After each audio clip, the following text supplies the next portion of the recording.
¿Sí? ¿Se puso? Sí. Bueno, pues remachando lo de los egoestados, hay que entender que, a diferencia de Freud, que platicó de la supuesta existencia de tres entidades en el ser humano, que eran el yo, el superyo y el ello. El yo, el superyo y el ello no son entidades visibles, que quedaron en la imaginación de Sigmund Freud y nunca se pudieron constatar en la realidad. Aquí Eric Berne procede al revés. Empieza por observar lo que está al alcance de la vista. No solo, el criterio es que se pueda filmar. Si no se puede filmar y fotografiar un egoestado, no sabemos cuál es. ¿Sí? Pero evidentemente el padre es filmable. El adulto no se diga. Y el niño, por supuesto que también. Por eso se llaman egoestados visibles. En resumen, el padre es el exteropsiquismo o psiquismo venido de afuera, y nos vamos a aprender esto. Es lo que yo soy, decidido por otros. Es lo que tus hijos son, decidido por otros. Y esto aplica para todos. Siempre el padre es lo que otros decidieron por nosotros. El adulto es lo que decido yo por mí mismo. Lo que cada uno de nuestros hijos decide hoy por sí mismo. A pesar de lo que los padres quieran o no quieran. A pesar de su acuerdo o desacuerdo. Y el niño es lo que está decidido por el mensaje genético. Un ejemplo. A ver, comparen un caballo percherón con un caballo pura sangre. Los dos son caballos, pero nunca vas a poner un pura sangre a jalar una carreta.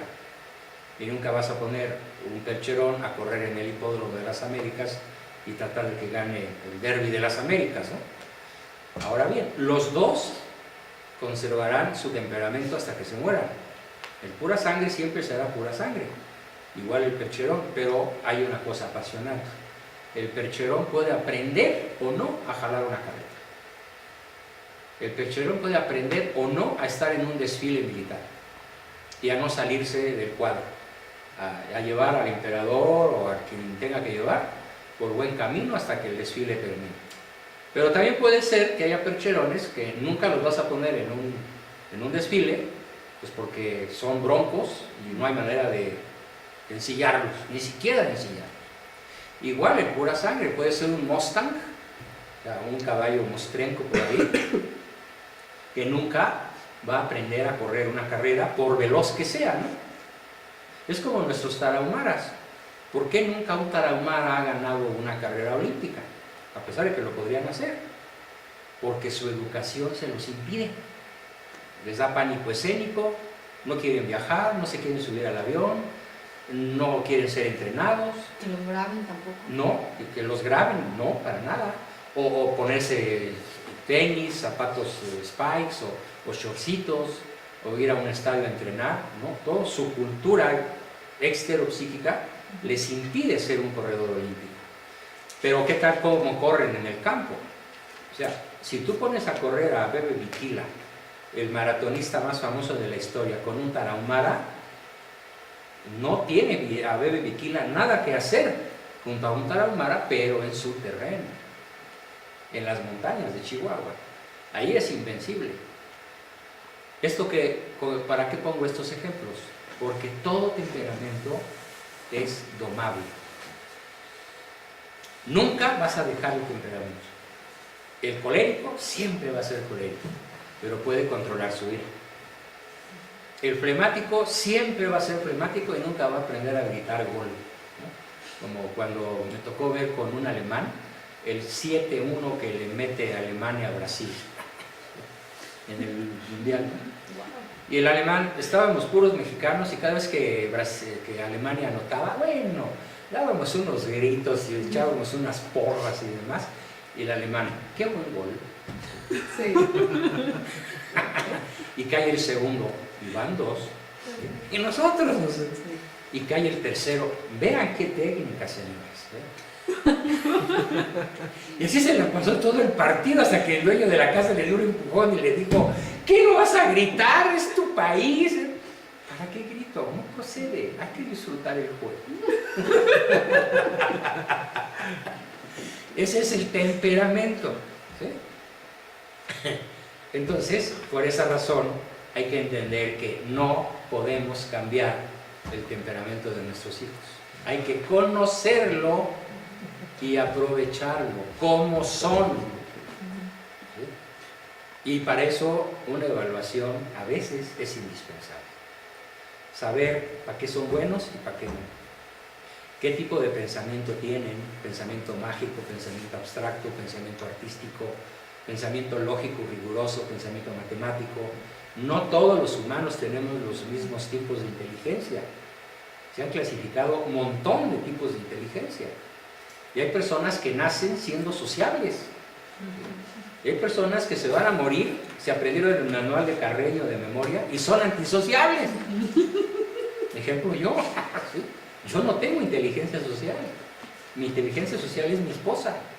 En una reunión social, ella me dice con los ojos, ¿no? Es mamá titiritera. No, sí, está mal. Por debajo de la mesa, ¿sí? O por ejemplo, llegamos a una mesa y yo lo agarro en mi lugar. Espérate que te asignen el lugar. Sí, soy chivo en cristalería. Por distraído, ¿no? Siempre estoy pensando cosas. Bueno, es una forma genética de ser. Claro, he aprendido después de 40 y tantos años de matrimonio, algo he aprendido, ¿no? Pero esencialmente el temperamento siempre va a ser el mismo. Nunca luches contra el temperamento propio o de tus hijos o de tu pareja. Es brutalmente frustrante. Pero todo temperamento sirve para algo. Todos tienen una utilidad. De hecho, en próximas sesiones vamos a ver los 16 tipos básicos.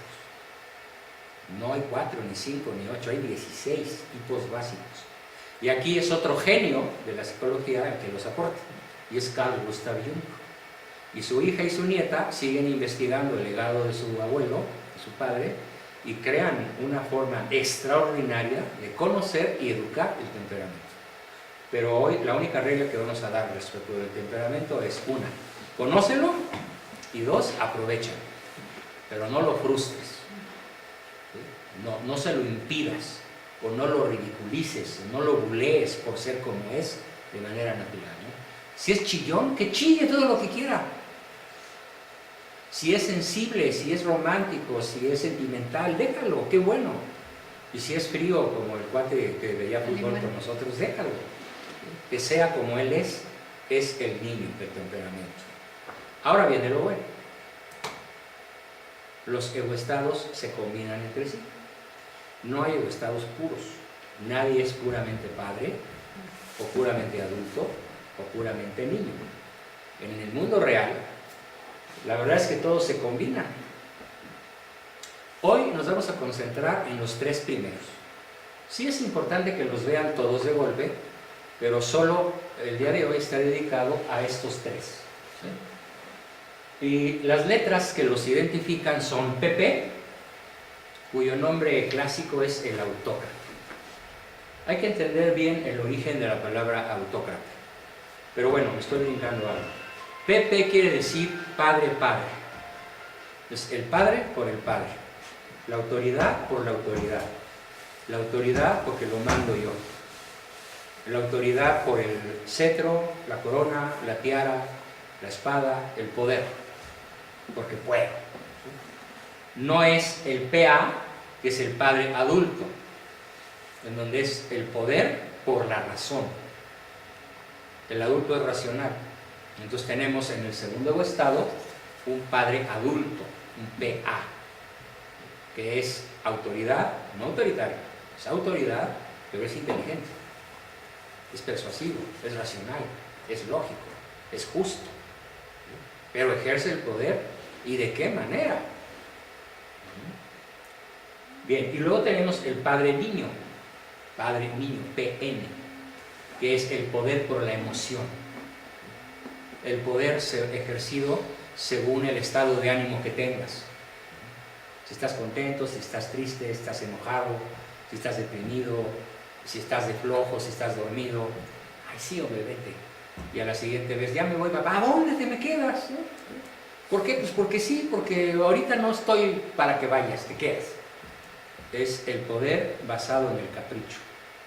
Y es el peor de los estados. En términos de autoridad, el niño frente a un padre siempre va a saber que su papá dice no. Y aprende. El niño aprende a defenderse o aprende a sobrevivir en un ambiente estable, con un papá autoritario. Bueno, eso me pasó a mí. Ya sabíamos que papá iba a decir que no. Y nos las ingeniábamos los hermanitos, pues para tomarle el pelo o hacer lo que nosotros queríamos sin pedirle permiso.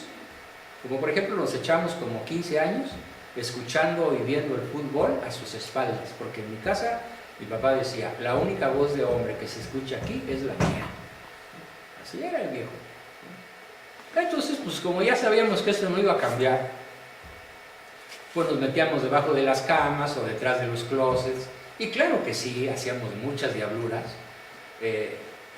Y la peor diablura que hacíamos era ver el fútbol, que ahí estaba prohibido, ¿no?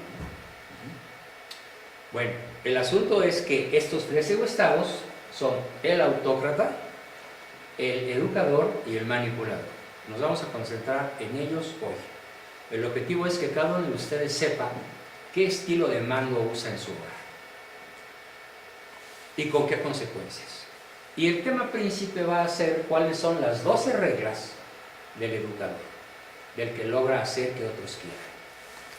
Son reglas universales. Unas aplican más que otras y varían mucho del sujeto receptor. Bien, ¿qué significa autócrata? En castellano, ¿qué significa el concepto autócrata? ¿Quién me dice? ¿No? Automóvil, Autoridad. autógena, autocracia, autogestión. Autócrata significa que ejerzo el poder por mi propia autoridad. Teócrata, el poder en nombre de Dios. Las sociedades islámicas son teocráticas, ¿sí? Por Alá, ¿no? Algunas sociedades occidentales en el medioevo y aún en el Renacimiento estaban fuertemente unidas a una teocracia. El Papa era príncipe terrenal y a la vez era príncipe de la Iglesia, que ejercía una teocracia. Democracia, mandato del pueblo, aunque bueno, aplican restricciones porque yo nunca he creído en la democracia de sufragio universal. Es un absurdo. Que el voto de un sabio y el voto de un analfabeta valgan lo mismo, es una tomada de pelo. Pero bueno, los griegos no contaban los votos, por cierto, ¿no? Los griegos pesaban los votos. Y solo el voto de los inteligentes, alfabetizados, ilustrados y virtuosos valía para conducir los destinos de Grecia. Por eso se vino el formidable siglo de Pericles, gracias al concepto griego de democracia, que no tiene nada que ver con el que actualmente se practica en las disque democracias del mundo, ¿no? Entonces, autócrata es el que es autoritario por sus pistolas. ¿Por qué me tienes que obedecer? Porque soy tu padre, porque soy tu jefe, porque lo digo yo, porque lo mando yo. Las expresiones en mexicano son innumerables. ¿Cuál es la que ustedes practican? A ver, pongan un ejemplo de su autocracia real. ¿Qué le dicen a sus hijos? Porque soy tu mamá. ¿Te los has llegado a decir? Sí. Sí. Autocracia, José Luis. También. Porque soy tu papá. Eliseo. Porque ya lo dije. Porque yo lo digo. Autócrata. ¿Sí? Eso no tiene nada de racional. Autócrata. Porque yo lo digo. Porque lo digo yo. ¿Sí? No, tú no eres autócrata. Casi nunca. Tú has sido aquí, mira, padre, niño. Tu gran falla ha sido ejercer el poder por el estado de ánimo que te gana. Bueno, ándale pues. Entonces cuidas, sobreproteges, concedes, cedes. y te toman el pelo, te toman la medida. Se te trepan hasta la cabeza, ¿no? Y entonces la que tiene que obedecer eres tú. Ese es el padre niño. El padre niño es el manipulador y chantajista. Ahora bien, vamos a definirlos en términos operativos. El autócrata hace que hagan lo que él cree que otros deben, tú debes. Ese es el autócrata. Históricamente, la figura más autocrática que podría citar, pues es la de Luis XIV, el rey de Francia. Cuando le preguntan, Monsieur le roi, qu'est-ce que c'est que la France? La France est à moi. Así la soltó. Francia soy yo. Y añadió, l'état c'est à moi. El Estado soy yo. Bueno, estaba en la época del famoso despotismo ilustrado, ¿no? Por supuesto, otro ejemplo terrible fue el de Carlos III, un par de siglos después, que le preguntan, oiga, ¿y por qué expulsa a los jesuitas de todos los dominios de España? Por razones que guardo en mi real pecho. Punto. Y eso motivó que toda América Latina se atrasase en su educación 200 años. Tesis de varios doctores en educación, ingleses, franceses y norteamericanos, que encuentran en ese suceso, que ocurre en 1760 y tantos, el origen del atraso sociocultural del pueblo mexicano y en general del pueblo latinoamericano, en comparación al avance tecnológico de los países sajones. Es la autocracia. Autócratas mexicanos famosos, pues Salinas de Gortari,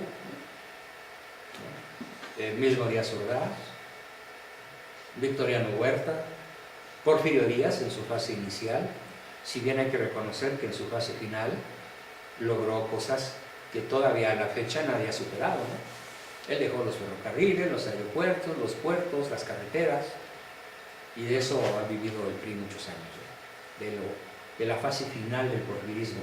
Dólar a 50 centavos, eso fue la era de don Porfirio en los últimos 10 años, y fue lo que en gran medida le costó su caída, ¿no? Que no querían los norteamericanos que a su frontera sur hubiera una nación tan fuerte como la que Porfirio Díaz se había logrado consolidar en sus 30 y tantos años de poder.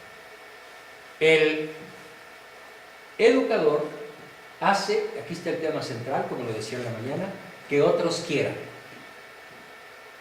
a diferencia del autócrata, que hace que otros hagan. Hace que otros quieran el bien común y el bien integral. Yo te persuado, yo te entreno, yo te convenzo, yo te explico. Claro, esto es en esencia, pero hay otras cosas que veremos en profundidad. Y el manipulador hace que otros hagan o quieran lo que él quiere. Fíjate, comparemos. No es lo que tú debes, es lo que yo quiero. ¿Sí se explica la diferencia? No es lo que tú debes ser puntual, tú debes ser estudioso, tú debes ser disciplinado, tú debes ser honesto, tú debes ser deportista, tú no debes fumar en extremo, tú no debes tomar drogas. Amén, eso es cierto. Y el autócrata así lo plantea, tú debes. El problema con el autócrata es que así no convence, así no hace que el otro quiera. Es una imposición. Es imposición. La diferencia con el manipulador es que éste no impone lo que el otro debe. Éste obtiene lo que él quiere. Es una verdadera amenaza para la educación de nuestros hijos o la convivencia en la familia, ¿no? Es doña Sara García. Haz, que ya vendrás. Y al niño se le hace el corazón de pollo, ¿no? Ay, no, pobre de mi mamá. Bueno, mami, dime, está bueno, sí, aguándale pues. Porque ya lo manipuló. O llega el personaje que representa a Jorge Negrete, llega con la novia, María Félix. Mira, madre, te presento a la madre de mis hijos. Y la Sara García voltea y ve a la novia y dice, ¿y esta? Madre, esa tiene su nombre. No ha nacido la mujer que me pueda usurpar tu corazón. Esa es la madre niña, ¿no? Y entonces, pues, el cuate, pues, la termina. Y entonces él le dice, pues, eres un poco hombre, no eres macho, no te quiero, pero él se arrepiente. Y entonces se ve obligado a decidir entre la esposa y la madre. cualquier parecido con el mexicano común. Es brutal el drama, ¿eh? Hay muchos dramas nacionales, pero uno de ellos es este, que la madre no acaba de salir del corazón de su hijo. Y sabemos los psicólogos que no puedes ser marido si no dejas de ser hijo. Se oye muy rudo, pero así es. Es decir, si la cantidad de energía psíquica que tienes conectada con tu madre es superior a la que tienes conectada con tu esposa, ya valiste como pareja. Y como papá eres el peor, porque no has superado, no has logrado la independencia de un adulto. Sigues, para todo fin práctico, siendo un niño. Aunque tengas 40 años. Aquí en los estados no aplican edades cronológicas. Claro, aparte de este drama hay otros muchos, ¿no?, relacionados con que a qué le das prioridad en tu toma de decisiones cotidianas. Después tenemos el AP. AP quiere decir adulto padre. Es el adulto ético. El adulto ético no usa el poder en ninguna de sus variantes, solo cumple el propio deber unilateralmente. Siempre les pregunto a las parejas en conflicto: es que mi mujer me puede beber, echan un rollo de media hora y yo concluyo. Dice: ¿cuál es tu parte? ¿Qué te toca hacer a ti? No, pero es que él... No, contesta: ¿cuál es tu parte? ¿Qué te toca hacer a ti? Es que no sé qué hacer. A ver, vamos a descubrir, vamos a pensar. Pero es que él... No, el adulto ético se concentra exclusivamente en lo que le toca hacer a él, no al otro. Es que yo lo único que pido es que los dos jalemos parejo. No me estás contestando mi pregunta. ¿Cuál es tu parte? Y hasta que me dice: avanzar yo con la carreta aunque este güey no arranque, correcto. Y dije güey, ¿no?, el que jala carretas. No dije güey, no dije güey con G, como se dice en México, ¿no? O bueno, puede ser cualquier animal, ¿no?, porque luego así los tratan, ¿no? Entonces, ¿cuál es tu parte? El adulto ético se caracteriza porque él hace su parte aunque nadie más la haga. ¿Conocen a alguien así? Estoy hablando del deber ser, en honestidad, en disciplina, en congruencia con su fe, en congruencia con el Código Penal, el Código Civil, el Código de Urbanidad, aunque el otro no cumpla. ¿Cómo definimos un AP? Él hace su parte sin mirar al otro que no la hizo. Es más, ni siquiera lo juzga, le vale gorro. Yo hago mi parte por convicción. Obviamente ese es el objetivo de la educación, que nuestros hijos quieran hacer su parte, aunque ninguno de sus compañeros la hagan. Que aunque todo el mundo se quiera ir de pinta, él diga: yo estudio, yo me quedo. Bueno, eso yo lo hacía en la prepa, en la secundaria, y me daban unas pambas fenomenales. Ahora viene la consulta aquí. No es broma, es cierto. Entonces, ¿y cómo definimos el adulto técnico? El AA. El AA, la ética le vale gorro, no le interesa. Le interesa la eficacia. Lograr el objetivo a como dé lugar, sea bueno o malo. Hace lo posible, busca la eficacia, aun con fines perversos. Un ejemplo terrible de esto es por qué se tiran las bombas atómicas en Hiroshima y Nagasaki. ¿Alguien sabe por qué? Creo que la primera era por un pueblo católico. ¿Correcto? Pero ¿cuál fue la frase que utilizó el presidente yanqui? Truman, Harry Salomon Truman. ¿Cuál frase utiliza él para dar la orden de soltar las bombas? Es historia de Norteamérica, es historia mundial. Se presenta una comisión encabezada por Albert Einstein y Enrico Fermi y Boris, no recuerdo el apellido, y von Braun, y le dicen: oiga, señor presidente, la guerra está ganada, Japón está a punto de rendirse. No es necesario arrojar las bombas sobre Hiroshima y Nagasaki. Técnicamente la guerra está ganada. No haga eso, por favor, señor presidente. Así más o menos dice la carta. Y él contesta, en efecto, la guerra está ganada, pero quiero soltar las bombas. ¿Por qué? Porque quiero ver el efecto en humanos. Así contestó. Quiero ver el efecto en humanos. Y quiero intimidar a Rusia. Ese es el adulto técnico. Es el atrápame si puedes. ¿Por qué lo haces? Pues porque puedo. Al adulto técnico no le interesa la ética, le interesa únicamente la factibilidad de sus acciones. Es frío, metódico, inteligente, racional, impersonal, y él toma decisiones sin juzgar si sus decisiones son buenas o malas, desde el punto de vista ético, moral, religioso, sociopolítico, sociocultural. Eso no le interesa. Procede técnicamente, va. Procede encajarle un puñal a un tipo y decirle, mira, es una orden, no es nada personal, pero te toca morir. Lo hace. Procede envenenar a alguien, lo hace. Procede salvar a alguien, lo hace. Procede inventar una vacuna, lo hace. Procede hacer una clonación, lo hace. ¿Bajo qué criterios? Exclusivamente tecnológicos, nunca éticos. ¿De acuerdo? Esa moral. ¿Mm? Esa moral. Esa moral. Ahora, el problema es que cada día más, ¿cómo se le llama a un tipo así en el gobierno? Pues es un tecnócrata, ¿no? Procede de evaluar. Procede nacionalizar. Procede que la moneda se dispare a su ínfimo nivel respecto del dólar. Procede poner un muro en la frontera. Procede.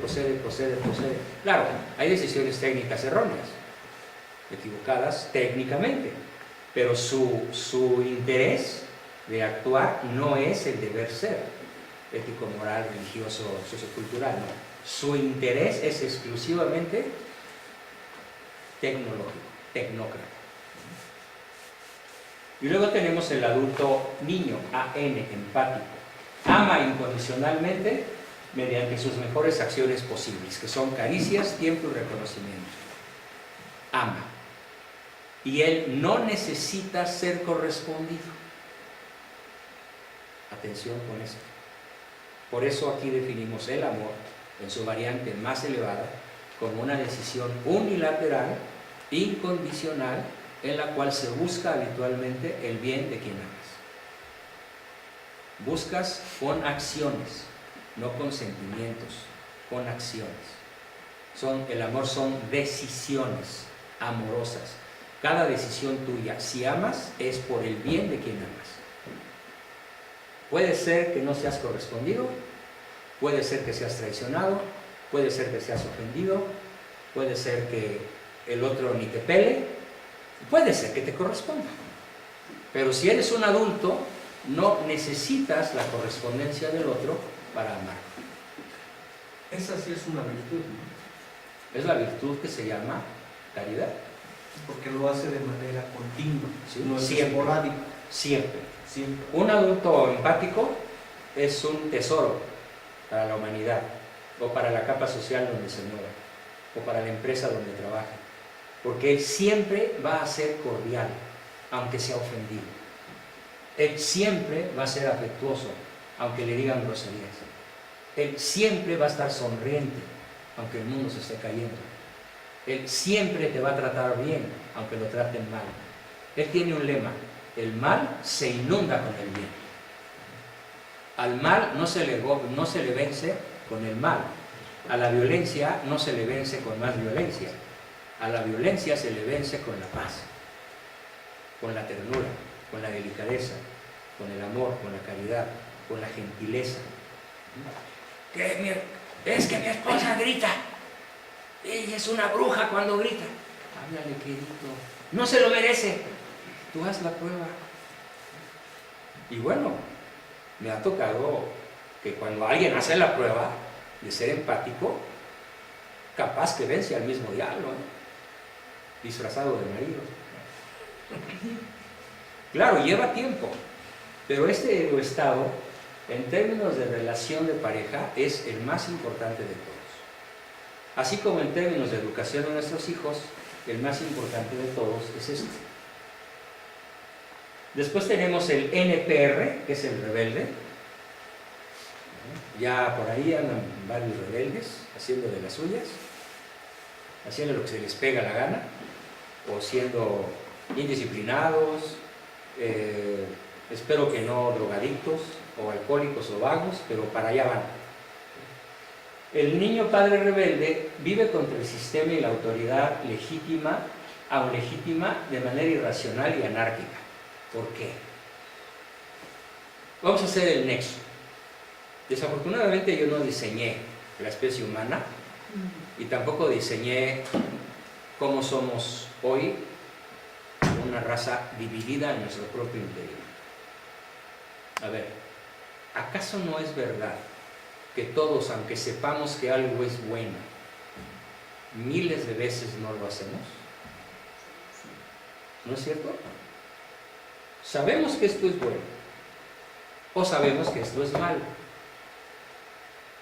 y hacemos el mal y dejamos de hacer el bien que conocemos. ¿Por qué?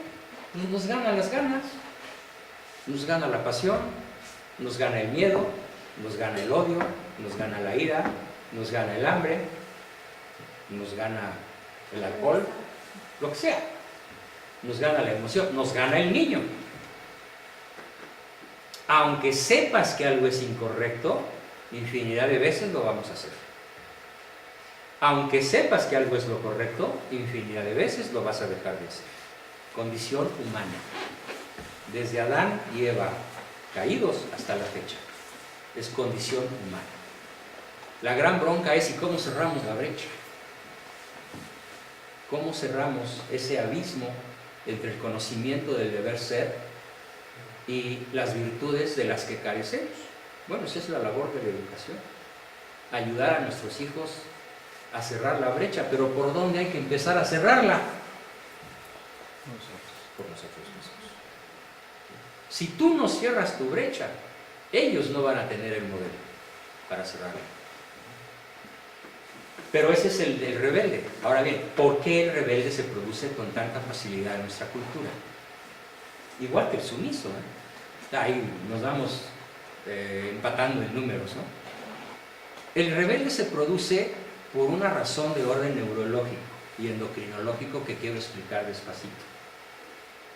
La razón es que toda caricia negativa, todo golpe, todo insulto, todo regaño, todo castigo, ejercido con ira, con molestia, con indignación, o con lo que el niño capta como violencia, aunque no sea la intención nuestra ser violentos, todo acto que él considere violento para su persona no va a eliminar la conducta que queremos eliminar, la va a reforzar.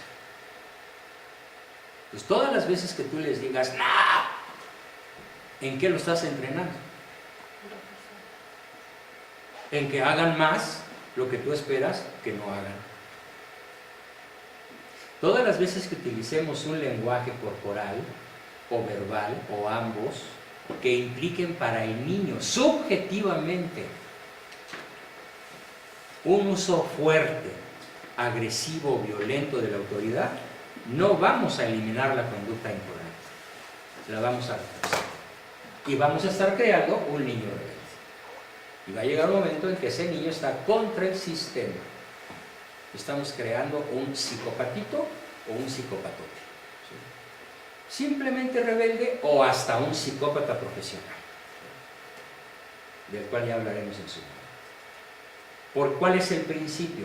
El principio universalmente aplicable, no importa en qué época histórica se han descubierto, y aplica para los griegos de la antigüedad o los egipcios, y aplican para los hombres del mañana, y aplica para hoy.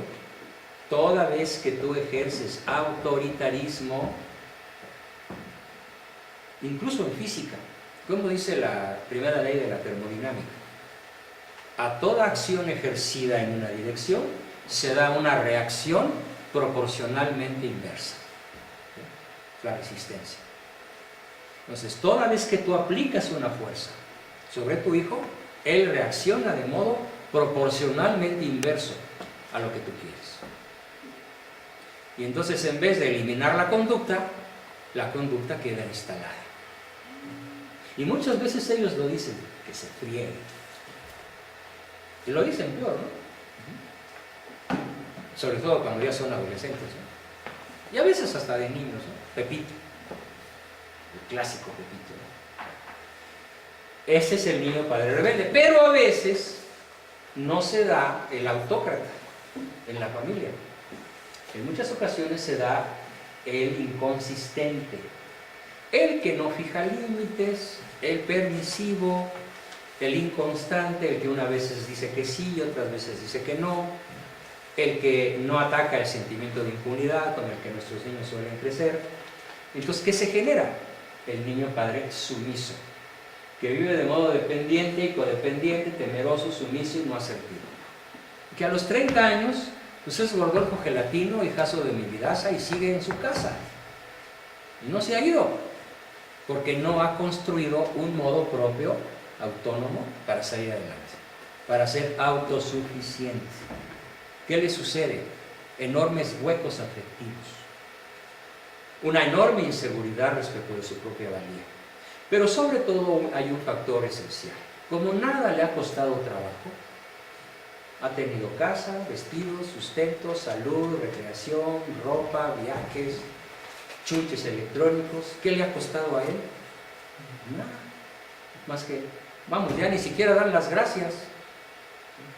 Ya conozco muchas familias donde el chavo tiene un iPhone 2 que no ha terminado de pagar y ya quiere el X, ¿no? Que por cierto hoy las tiendas están abarrotadas y hacen cola las gentes.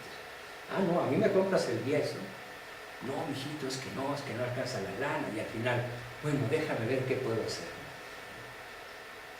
Es terrorífico y generas una persona dependiente. ¿Quieres un hijo independiente?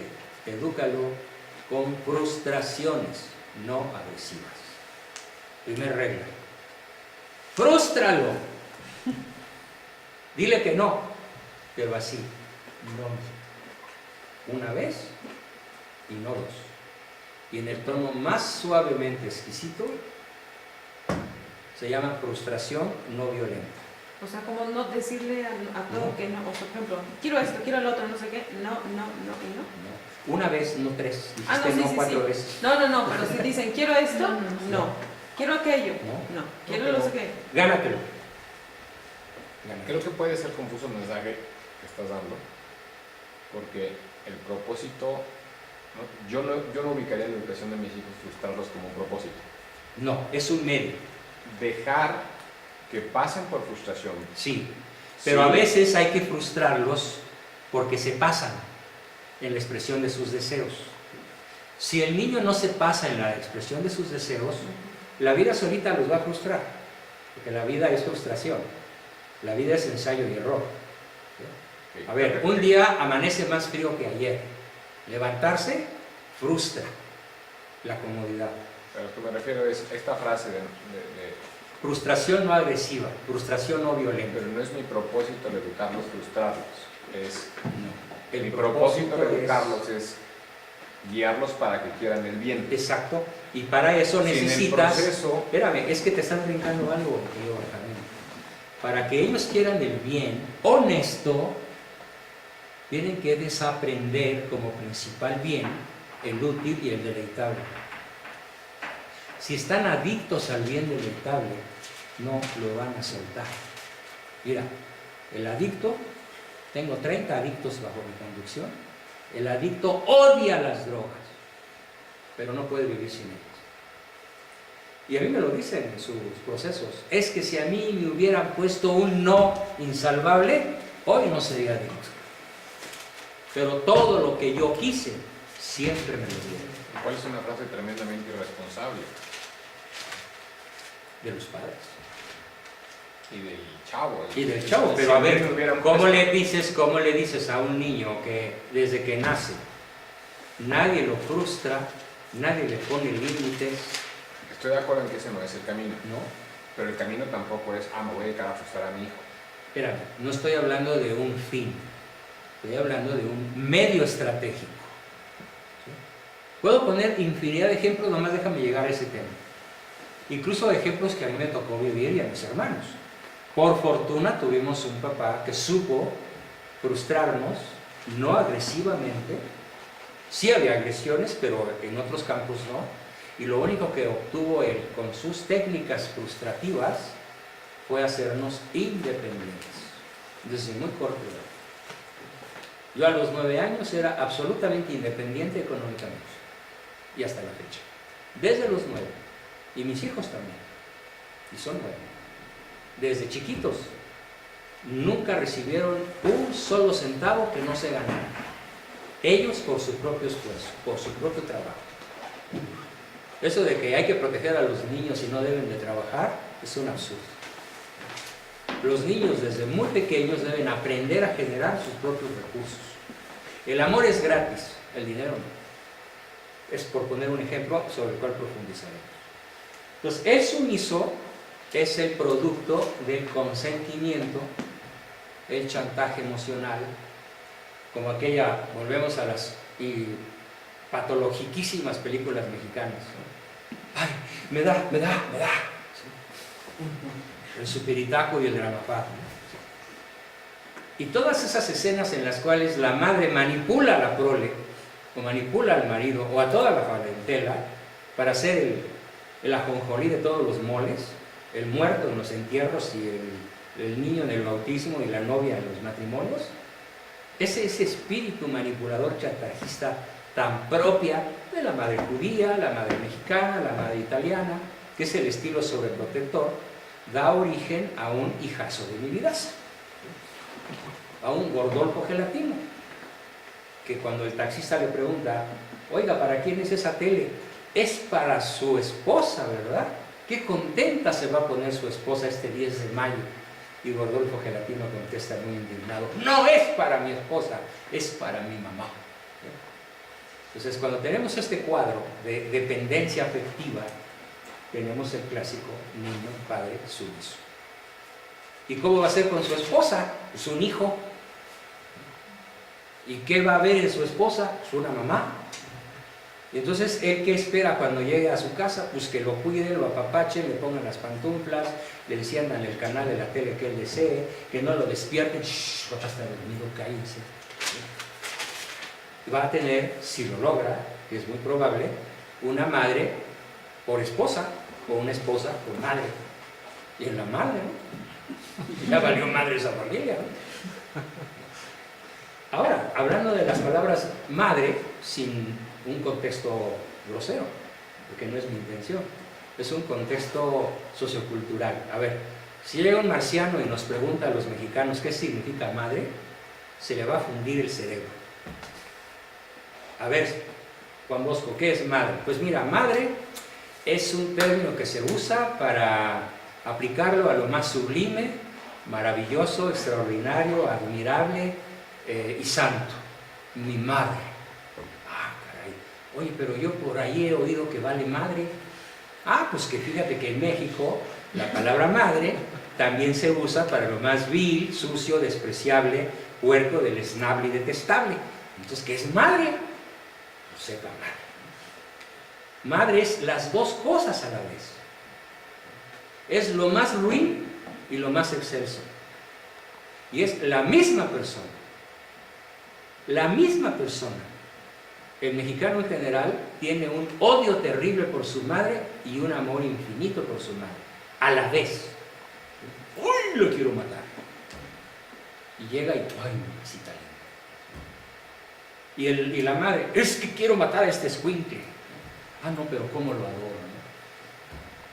¿No? ¿Eso cómo se llama en psicología profunda? Se llama ambivalencia.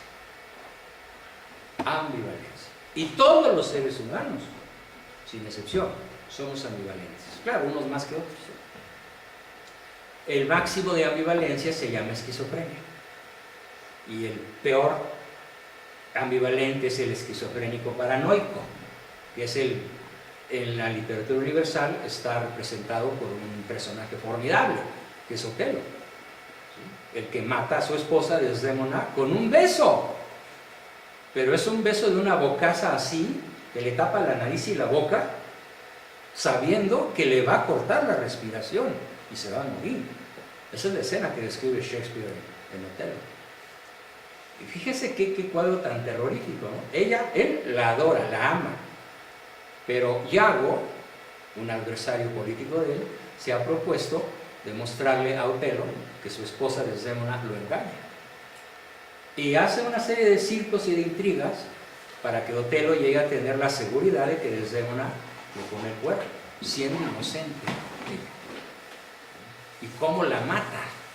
Con un beso. Por eso la obra de Otelo es la obra cumbre de la ambivalencia humana, ¿no? Matas por amor, entre comillas amor, ¿no?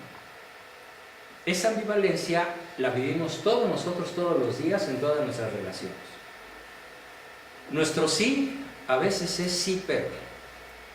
Sí voy pero no voy. Sí voy y se baja en la esquina. Ahí tienes la ambivalencia.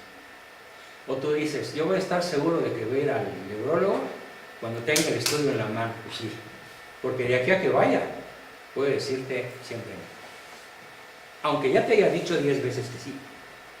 ¿De acuerdo? Dime si no es cierto, Lucía, que en muchas ocasiones quieres ahorcarlo. Literal, ¿sí o no? ¿A quién no le aplica este sentimiento doble? A todos nos aplica. Esta ambivalencia es la que genera el padre niño. El inconsistente, el manipulador, el chantajista, el que no fija límites y después se arrepiente de la conducta que ve en su hijo. Y cuando trata de poner un freno, uy, tarde piaste, manito. Y si tiene 13 años, 20 años sin conocer límites y ahora quieres que meta el freno, ¿cómo le vas a hacer? Él no quiere poner límites. Él no sabe poner límites a sí mismo. Si no los ponemos a tiempo, mediante una técnica que voy a explicar, que se llama fijación insalvable de límites, o fijación de límites insalvables, pero no agresivos. Si no fijas límites que los niños no puedan brincar, ellos van a tomar el poder.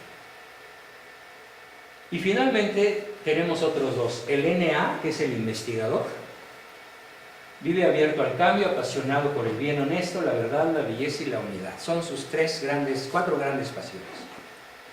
El niño investigador es niño porque en él predomina la emoción.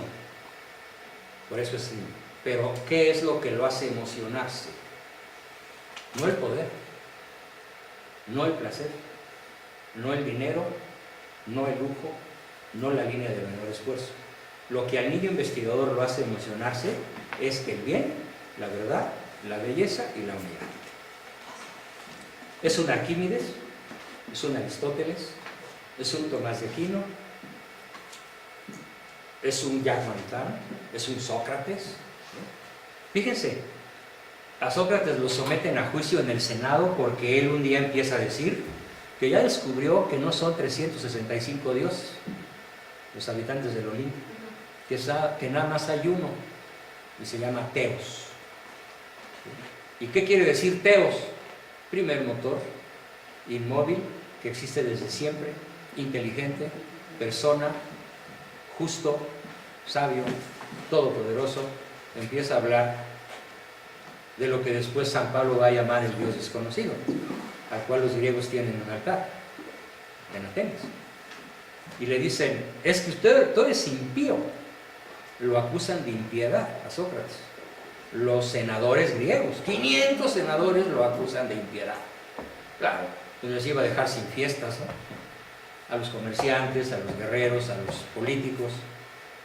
Si esto pasaba como proyecto de ley, no hay 365 dioses, hay uno, pues era contra la ventaja económica, política, financiera, militar, sociocultural de la clase gobernante. Lo acusan de impiedad. Y una vez acusado le dice, no, Sócrates, pero es que hasta puedes perder la vida. ¿Qué no eres nuestro amigo? Dice, ¿cómo llegas a esa estúpida idea de que nada más hay un Dios? Habiendo tantos y tan maravillosos en nuestro Olimpo, ¿no? Fíjate, Minerva y Afrodita, Zeus, el príncipe de los dioses, y Poseidón, el dueño del océano. Estás mal, Sócrates, ¿qué no eres nuestro amigo? Y él contesta, sí, sí soy su amigo, pero soy más amigo del agua. Y hágale como quiera. Esa es su versión mexicana. Hágale como quiera. Bueno, pues nos vemos obligados a condenarte a muerte. Pues está bien. Porque ni me callo, ni me voy, y voy a seguir enseñando que solo hay un Dios. Y lo acusan de corromper a la juventud. Y lo obligan a beber una copa de cicuta. ¿Y cuáles son las 3 frases que Sócrates dice antes de morir? Que lo pintan así. En sus últimas horas, ¿qué dice Sócrates?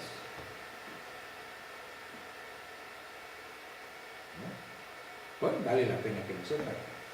En primer lugar dice, como quiero dar en paz el último paso de mi vida, dice, él no dice voy a morir, dice, quiero dar en paz el último paso de mi vida, saquen a mi esposa de esta habitación, que se llamaba Jantipa, y no quiero que vea la horrorosa escena en la cual yo caeré muerto por la cicuta.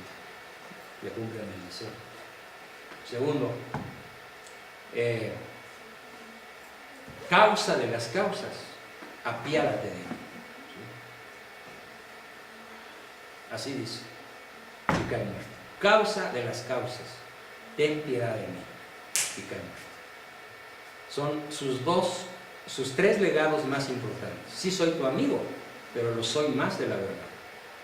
Saquen a mi esposa de este lugar tan desagradable y causa de las causas, ten piedad de mí. Esa es la filosofía de Sócrates. Por esa razón es el investigador prototipo. Él no tenía la absoluta certeza que llega a tener Aristóteles de la existencia de un solo Dios. Aristóteles lo escribe, lo piensa, lo reflexiona y